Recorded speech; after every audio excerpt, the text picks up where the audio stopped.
के इर्द गिर्द का जायजा लें। आपकी जो है अल्लाह रब्बुल इज्जत ने वालिदा का नाम रखवाया आमिना, जिसके माने होता है अमन वाली, शांति वाली, ईमान वाली। आपके वालिद का नाम अल्लाह रब्बुल इज्जत ने रखवाया अब्दुल्ला, अल्लाह का बंदा।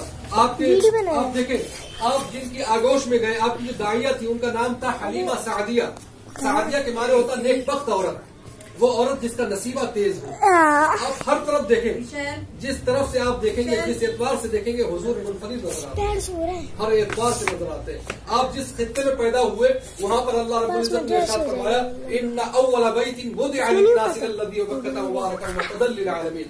जिस जगह पर और जिस खानदान में पैदा हुए और जिस मकाम पर पैदा हुए, वो मकाम है जहाँ पर अल्लाह रब्बुल इज्जत का सबसे पहला घर तैयार किया गया, और वो घर काबा मुअज़्ज़मा। हर एतबार से अल्लाह रब्बुल इज्जत ने हुजूर को एकता बनाया है। जिस तरह से अल्लाह रब्बुल इज्जत का कोई शरीक नहीं है ज़ातो सिफात में, इसी तरह से महासिन में, खूबियों में और भलाइयों में, अच्छाइयों में मोहम्मद अरबी का कोई भी शरीक नहीं है। हुजूर बशर जरूर है, लेकिन उन जैसा कोई बशर नहीं है।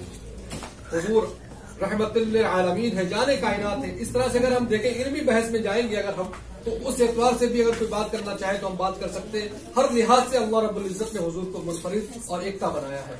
लिहाजा हमें चाहिए कि हम इस अनोखे और एकता, एक वाहिद ऐसा शख्स है जिसको अल्लाह रब्बुल इज्जत ने कामिल बनाया है, उस कामिल इंसान की हम पैरवी करें, उनसे बेपनाह मोहब्बत करें, उनसे लगाव रखें। इंशाअल्लाह हमारा ये लगाव, हमारी ये मोहब्बत, हमारा ये इश्क कभी रायगा नहीं जाएगा।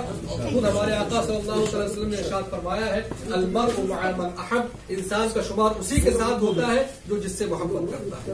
और हम हुजूर पाक सल्लल्लाहु अलैहि वसल्लम से मोहब्बत करते हैं तो यकीनन हमारा शुमार भी हुजूर पाक सल्लल्लाहु अलैहि वसल्लम के मुहिब्बीन में, आप सल्लल्लाहु अलैहि वसल्लम के मानने वालों में होगा। अल्लाह रब्बुल इज्जत हमारे इस कहने सुनने को कबूल फरमाए और कहने सुनने से ज्यादा अमल की तौफीक अता फरमाए।